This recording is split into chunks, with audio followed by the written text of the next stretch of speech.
Senator Stevens, you want to say something? Thank you, Mr. Chairman. And I just we've been talking about firearms and weapons today, and I just want to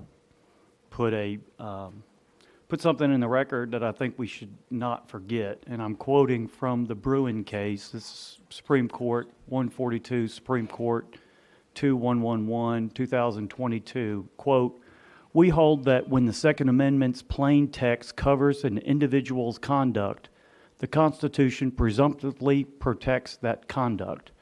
To justify its regulation, the government may not simply posit that the regulation promotes an important interest.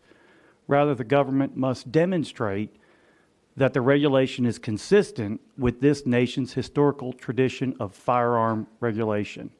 Only if a firearm regulation is consistent with this nation's historical tradition may a court conclude that the individual's conduct falls outside the Second Amendment's, quote, unqualified command," end quote.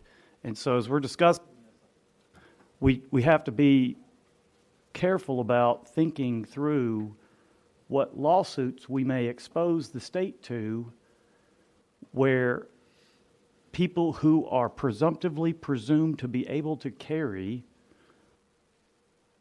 we're putting in restrictions on that are outside the nation's historical tradition of firearm regulation.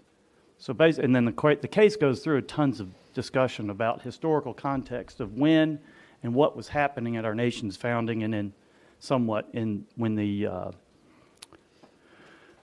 the Civil War amendments were adopted, which play into it also. But there has to be some historical tradition for regulating the carrying and bearing of arms, or there is a possibility of it being overturned and exposure to the state to liability for infringing upon the Second Amendment rights of individuals.